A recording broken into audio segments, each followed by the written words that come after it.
Welcome back नाज़रीन, दोबारा से प्रोग्राम के अंदर खुशामदीद कहते हैं। हमने सरकारी स्कूल का जब सरकारी कॉलेज के अंदर गए तो फिर साथ प्राइवेट इंस्टीट्यूशन का बहुत अहम किरदार है, तो इनको लेना भी साथ हमारे लिए लाज़िमुल मलज़ूम है। तो हमारे साथ तालिबात मौजूद हैं। सबसे पहले तालिब इल्म मौजूद हैं, ये वो हैं जिन्होंने बहुत अच्छे नंबर लिए हैं, मेरे ख्वाबों से ज़्यादा नंबर लिए हैं। लेकिन इनसे हम पूछेंगे कि अगर इन्होंने अच्छे नंबर लिए हैं तो क्या ये भी राज़ी हैं, क्योंकि अमूमन ये फर्स्ट सेकंड थर्ड वाले भी राज़ी नहीं होते। कम नंबर वालों का तो एतराज़ात एक तरफ है, लेकिन अगर ये देखते हैं कि इनके दोस्त अहबाब जो इनके क्लास फेलोज हैं, कोलीग्स हैं, उनके भी कम नंबर आए, तो इसकी वजूहात में से क्या हैं? अस्सलाम वालेकुम। वालेकुम अस्सलाम। आपका नाम? आयशा शिराज। कितने नंबर आए आपके? मेरे आए हैं 455 आउट ऑफ 505। 505 में से 55 मुतमिन है? मुतमिन तो है, पर बायो में हमारे बहुत मार्क्स कटिंग हुए हैं कि इससे बेटर अच्छे आ सकते थे पर नहीं आए उसमें। अच्छा, एक बड़ा इतराज़ उठाया जाता है कि आप लोगों ने ऑनलाइन एजुकेशन लेके प्रमोशन अगली क्लासेस में मैट्रिक से लेकर आए थे। हाँ जी। तो क्या ये वजूहात हैं जो टीचर्स या बोर्ड में चेकर हैं वो कहते हैं देखें ये बच्चे प्रमोट होकर आए थे इसलिए इनकी तैयारियां खुद ऐसी थी, हमारी तरफ से कोई इतराज़ नहीं है? एक तरफ से ही देखें तो हो भी सकता है। देखें ना, अब हम कहाँ थे, कोरोना वाले थे हम बच्चे। हमें 9 में वैसे इन्होंने प्रमोट कर दिया, 10 में क्या स्मार्ट सिलेबस में बायो फिजिक्स में वो भी इन्होंने स्मार्ट सिलेबस कर दिया। तो हमने मसलन कि जो हम चीज़ अच्छी तरह पढ़ सकते थे इन्होंने वो भी नहीं हमें अच्छी तरह पता नहीं टीचर्स ने गाइड नहीं किया या हमारे अंदर कोई कमी थी।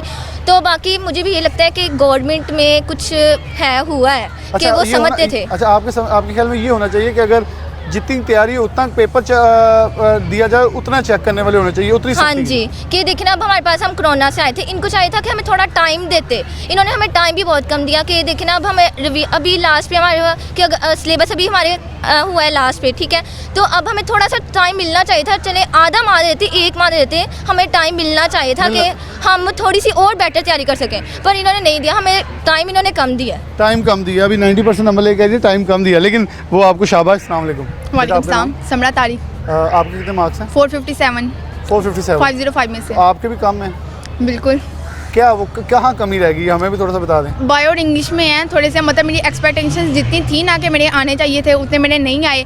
लेकिन अब मैंने रीचेकिंग के लिए अप्लाई किया हुआ है, रीचेकिंग मुझे पता चलेगा कि मेरे मार्क्स कहाँ से कटिंग हुए हैं। लेकिन बाकी सब्जेक्ट्स मेरे नॉर्मली ठीक रहे।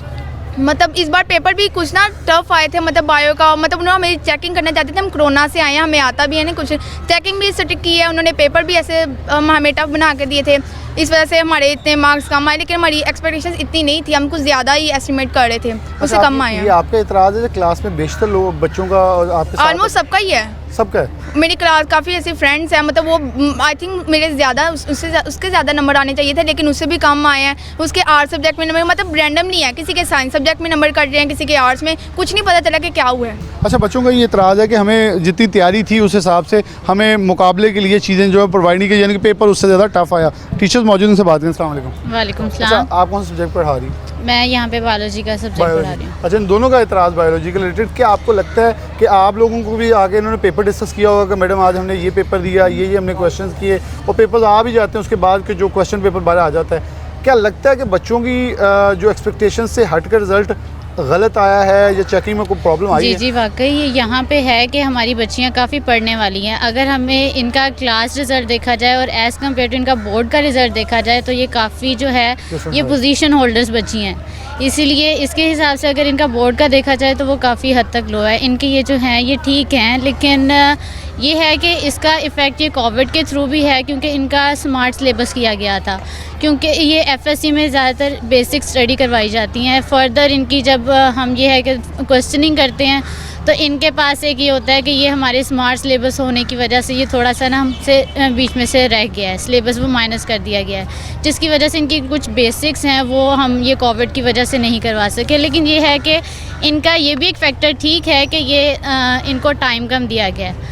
टाइम कम मिलने की वजह से ये है कि वही सिलेबस ये दोबारा रिवीजन्स नहीं करवा सके, और ये कोविड की वजह से जो बंद रहे हैं इंस्टीट्यूट, उसकी वजह से ये प्रॉपर टेस्ट सेशंस जो हैं वो नहीं करवा सके। ये इतराज़ एक और हमें पास पॉइंट आ गया। अस्सलाम वालेकुम। वालेकुम। अच्छा, एक इन्होंने बच्चों ने और इतराज़ किया था कि जो हम तैयारी थी उससे हटके अगर बोर्ड देखे या गवर्नमेंट को ये चेक करना चाहिए कि जितना टाइम दिया जाए उतना सिलेबस बना गया और वैसा पेपर बनाया जाए। ये हमें मैट्रिक में 9th में भी सामना करना पड़ा इन चीज़ों का, तो क्या आपको लगता है ये बिल्कुल जवाब सही है? जी बिल्कुल ऐसा ही है। बच्चों को मतलब जो सिलेबस है ना वो सही तरीके से एक दफ़ा देखना चाहिए कि किस तरह से बच्चे उसको लेके चल सकते हैं। और पिछली दफ़ा लास्ट टाइम जब हुआ है, क्योंकि बच्चे इतने ज़्यादा हैबिचुअल नहीं थे उसके, जो कि जिस तरह से सिलेबस अब था, मतलब लाइक ये कोविड की जनरेशन है और कोरोना वाले बच्चे जब दोबारा से इतना ज़्यादा लेंथी सिलेबस देखेंगे तो वो ऑब्वियसली थोड़े डिस्टर्ब होंगे। डिस्टर्ब होंगे क्योंकि डेफिनेटली ये 9th में भी प्रमोट होके आए हैं, 10th में स्मार्ट सिलेबस, तो एकदम इनके ऊपर बोर्ड का बर्डन जो है वो पहली बार पड़ा, तो इन्होंने शायद उसके अंदर कुछ परफॉर्म वैसे नहीं किया या चेक करने वालों ने परफॉर्म करने नहीं दिया। तो अब हमारे साथ स्टूडेंट मौजूद हैं, मेल इनसे बात करें। अस्सलाम वालेकुम। वालेकुम आपका नाम अस्सलाम। शहजाद मुनीर। कितने नंबर लिए? 440 आए हैं 5405 में से। 440? यस तो सही है सर। देखा जाए तो हमने तो बहुत ज़्यादा मेहनत की थी। हमें चेकिंग में ज़रा मसला आ रहा था। हमने आउट ऑफ स्टैंडिंग पेपर किए हैं। वैसे हमने सेल्फ स्टडी भी की है, टेस्ट सेशन फॉलो किया है, हमने अपने से बहुत मेहनत की है। और हमें ज़्यादा तो चेकिंग में मसला आ रहा है, ये मेरा इशू नहीं, तकरीबन ये हर क्लास फेलोज बिल्कुल इसी तरह सब बच्चों ने यही उनकी ये इशू है। अभी हमारी चेकिंग नहीं अच्छी हुई, और दूसरा ये है अभी जो हमारा सिलेबस है वो काफ़ी लंबा होता है, जिसकी वजह से हमारी टाइमिंग नहीं पूरी। हालांकि खुद हमने सेल्फ स्टडी भी किया है, फिर भी हमारे जो बेसिक कंसेप्ट भी हैं वो भी क्लियर थे, पर फिर भी बायो और केमिस्ट्री वगैरह का जो टेस्ट पेपर था वो बहुत टफ बना हुआ था। इस वजह से हम अच्छी परफॉर्मेंस तो हमने दी है, वैसे हमें ज़्यादा मसला चेकिंग में आ रहा है। चेकिंग में ज़्यादा मसला है। अस्सलाम वालेकुम। वालेकुम सलाम। आपका नाम? अब्दुल बासित। कितने नंबर आए? 415 में से। तो मुतमईन है? बस नंबर तो वैसे थोड़े ही हैं, लेकिन एक्सपेक्टेशंस के कितने मुताबिक लेने? नहीं है। 550 प्लस का सोचा था, ताकि 90% तो कम से कम होना, क्योंकि आगे मेडिकल करना है। बाकी अगर देखा जाए क्लास फेलोज के हिसाब से तो फिर अल्लाह का शुक्र है, इतने आ गए, इतने ही भरे हैं, शुक्र तो अल्लाह। आप कह रहे हैं दोस्तों से अच्छे आए हैं, बस इतना बचत हो गई है? नहीं, नंबर तो बाकी देखा जाए ना तो फिर हमारे भी गंदे आ सकते थे, लेकिन अल्लाह का शुक्र है कि अच्छे आ गए हैं। चलें, ये एक हमें बच्चा मिला होगा, अल्लाह का शुक्र है, दोस्तों से ज़्यादा है, इज्जतें बच गई हैं। हमें ये यार फैसलाबाद है ना, तो ह्यूमरस वे, ताकि बच्चों को थोड़ा बकअप भी करना है देखने वालों को, कि आप कहीं भी मायूस ना हो। चीज़ें होती हैं ज़िंदगी में, हमें सिखाने के लिए बहुत सारे मराहल आते हैं, हमने आगे जाना है। क्योंकि हमने जब 80% सेकेंड ईयर का रिजल्ट है तब भी सवाल उठाए थे, कितना बड़ा क्लस्टर कहाँ जाएगा, कौन सी यूनिवर्सिटी इनको एडमिशन देगी, जो अभी तक मसला बना हुआ है। अस्सलाम वालेकुम। वालेकुम सलाम जी। मास महमूद। कितने नंबर आए? 457 आउट ऑफ 520। आप मुतमईन हैं? तकरीबन 470 प्लस का टारगेट था, लेकिन अल्हम्दुलिल्लाह प्रॉब्लम आई है? कुछ चेकिंग में या कुछ हमारी टर्म काफ़ी छोटी थी, हमें टाइम काफ़ी कम मिला, उस हिसाब से सिलेबस ज़्यादा था। आपको क्या लगता है क्या होना क्या चाहिए अगर चेकिंग के अंदर, क्योंकि आप लोगों को टाइम कम मिला है, तो फिर क्या होना चाहिए था कि आप लोगों को मौका कैसा दिया जाता? सिलेबस कम कर सकते थे, या पेपर्स काफ़ी मुश्किल आए हुए थे। पेपर काफ़ी मुश्किल थे। चलें, ये एक पॉइंट इनकी तरफ से भी आ गया। हमारे साथ टीचर मौजूद हैं। अच्छा, आपसे तो मैं वो एक मजमूआ सवाल कर लूँगा कि बच्चों का इतराज़ है कि हमें बेसिकली 9th में वैसे प्रमोट हो गए, 10th में स्मार्ट आ गया, इनके ऊपर बर्डन ही पहली बार पड़ा है, और डेफिनेटली ये उनको गवर्नमेंट को या बोर्ड को ये देखना चाहिए था क्या, ये मेरा सवाल है, क्या चाहिए था कि क्योंकि ये नंबर अगर इनके कम आते हैं तो ये सेकेंड ईयर में भी फिर उसी को लेकर चलेंगे, वहाँ मेहनत भी कर लेंगे, तो ये गैप नहीं निकलेगा। तो बच्चों को कहीं ना कहीं साइकोलॉजिकल एक ट्रॉमा के अंदर धकेलने की कोशिश भी की गई है।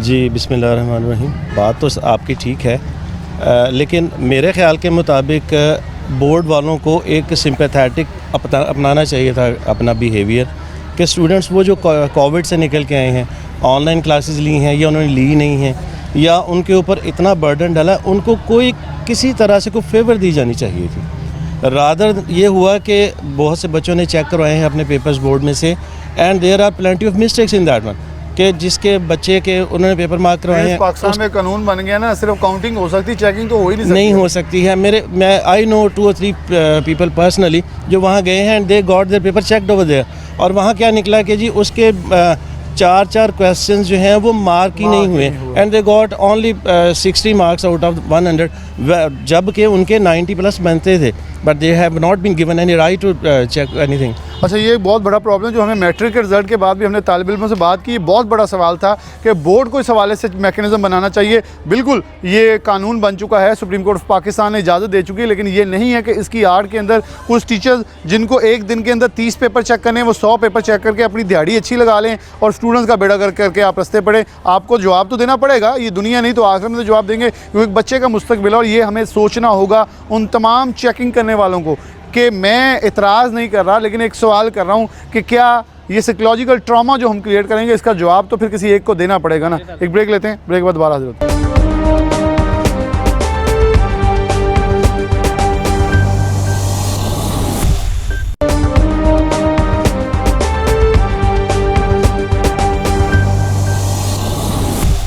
वेलकम बैक नाज़रीन, दोबारा से प्रोग्राम के अंदर खुशामदीद कहते हैं। हमारे साथ माहिर तालीम मौजूद हैं। बट साहब बहुत शुक्रिया सर, आपका भी शुक्रिया। अच्छा बट साहब कैसे देखते हैं ये नतीजे आए, लेकिन मेरा पिछले ब्रेक में मैंने ये सवाल छोड़ दिया है, जो मैं इस सवाल इस प्रोग्राम के एंड पर छोड़ जाऊँगा। चेकिंग करने वालों को, पेपर बनाने वालों को सोचना होगा कि ठीक है आप बिल्कुल सही काम कर रहे होंगे आपके मुताबिक, लेकिन कहीं ना कहीं ये नौजवान नस्ल को अगर हमने साइकोलॉजिकल ट्रॉमा में फेंक दिया है तो निकालना बहुत मुश्किल हो जाएगा। इनसे हमने मुल्क को चलाना है, मुल्क को तरक्की की मनाजिर तय है। अगर इनको मुकाबले की शक्ल में हम एक ऐसा वेस्ट मटीरियल बना देंगे जो हमारे लिए फिर नुकसान का बायस बन जाएंगे। जी आप बिल्कुल ठीक कह रहे हैं। आजकल सारी दुनिया जो है, ख़ुसूसन जो सब कॉन्टिनेंट या थर्ड वर्ल्ड कंट्रीज़ की जब हम बात करते हैं तो उनमें ये मुकाबले की दौड़ का रुझान जो है वो ज़्यादा है, क्योंकि उनके फ्यूचर जो है वो इतने सेफ़ नहीं समझे जाते। हर किसी की अपनी अपनी दौड़ है। गवर्नमेंट्स जो है वो इस काबिल नहीं होती कि उनका जो है वो बर्डन उठा सके as a social welfare system के। तो वहाँ पर ये चीज़ें हैं, जैसे आपने बच्चों के इंटरव्यूज़ किए, माशाल्लाह वो लायक बच्चे थे, लेकिन जो बच्चे नहीं अच्छा परफॉर्म कर सके उनकी कई वजूहात हैं। एक तो ये वजह भी है कि जहाँ पर इन बच्चों ने कम बैक किया वो बच्चे कम बैक नहीं कर सके, क्योंकि ड्यूरिंग कोविड हमारा स्क्रीन टाइम बढ़ गया। तो वो जो बच्चे अच्छा परफॉर्म नहीं कर सके हैं, वो स्क्रीन टाइम बढ़ने की एक वजह भी उसमें है कि वो ज़्यादा जो है वो टैबलेट यूज़ और फ़ोन यूज़ के इस्तेमाल में ज़्यादा बच्चे आ गए, और वो पेपरलेस एजुकेशन की तरफ उनका रुझान है। यहाँ पर प्रैक्टिकली आपको लिखना पड़ता है। और दूसरी जो आपने चेकिंग की बात की है, डेफिनेटली देखें, जैसे हम अगर अपने सिस्टम को ओ लेवल से कंपेयर करते हैं तो there is a system first second third, even you can not satisfy तो आप अपने पेपर्स को रीचेक करवा सकते हैं एक फ़ीस अदा करने के बाद। लेकिन यहाँ जैसे बात हो रही है कि सुप्रीम कोर्ट ने जो है वो बिल्कुल कर दिया कि आप रीचेक नहीं करवा सकते हैं, तो ये मेरा ख़्याल है कि यहाँ पर सीरियस फ्लॉ है इन पॉलिसी मेकिंग। पहले तो क्वेश्चन मार्क ये भी बहुत बड़ा है जो बच्चों की तरफ से भी उठाया गया है कि जो लोग पेपर चेक करते हैं वो अगर 30 पेपर्स उन्हें चेक करने हैं तो वो 100 और 100+ पेपर चेक करके उठते हैं। तो ये भी देखा जाता है, जैसे एक टीचर ने भी कहा कि वो अनमार्क्ड क्वेश्चन, तो आप वहाँ पर टोटल कर सकते हैं या कोई टोटल नहीं तो आप उसे आप यकीन जाने कि टोटल भी जो है वो गलत होता है। लेकिन मेरी इस आपके प्लेटफॉर्म से बिलाल साहब ये हम्बल रिक्वेस्ट है कि इस निज़ाम को वाक़ई में ही रीशेड्यूल करने की ज़रूरत है। इस पर सोच की ज़रूरत है कि हम अपनी नौजवान नस्ल को कम से कम इस चीज़ से बाहर निकाल सकें कि भाई जो आपने किया है हमने वही आपको दिया है। हमारे नौजवानों में अभी तक यही कॉन्फिडेंस नहीं है और वो इस पर सेटिस्फाई नहीं है। इवन 90% लेने वाला बच्चा जो है वो भी कह रहा है कि मैंने रीचेक के लिए अप्लाई कर दिया हुआ है। आप देखें कि इस सिस्टम पर कॉन्फिडेंस देखें तो इसको जो है वो कोई ना कोई इस बार मैकेनिज़्म वज़ा करना चाहिए ताकि हमको इस चीज़ से निकलें बाहर और जो हमारी चेकिंग है वो ऑथेंटिक हो और किसी को इस पर सवालिया निशान ना हो। सवालिया निशान ना हो। बहुत शुक्रिया। अच्छा, इन बार साहब की बात से मैं थोड़ा एग्जांपल दे दूँ। और यूनिवर्सिटीज़ में जाएँ तो प्रोफेसर या टीचर्स जो भी हमें पढ़ा रहे हैं, मुतलका डिपार्टमेंट मुतलका सब्जेक्ट का एक एक्सपीरियंस टीचर होता है, वो जब हमें मार्क्स देता है सेमेस्टर के एंड के, हम मुतमिन होते हैं। 1-2 नंबर का फ़र्क किसी का हो ठीक है, पर्सनल ग्रज निकाल दें, वरना 90% लोग सेटिस्फाई होते हैं। क्यों? उसको पता होता है उसने पढ़ाया क्या, पेपर दे दिया, उसको पता होता है मैंने मार्क्स कितने में से देने हैं, ये स्टैंड कहाँ कर रहा है। ये एक मेरे ख्याल में हमारे पास एक पूरी पिक्चर मौजूद है जिसको अगर अपना लिया जाए या जिसकी अक्सबंदी को थोड़ा सा सोचा जाए तो मेरे ख्याल में चीज़ें बेहतर हो सकती हैं। आगे लिए चलते हैं।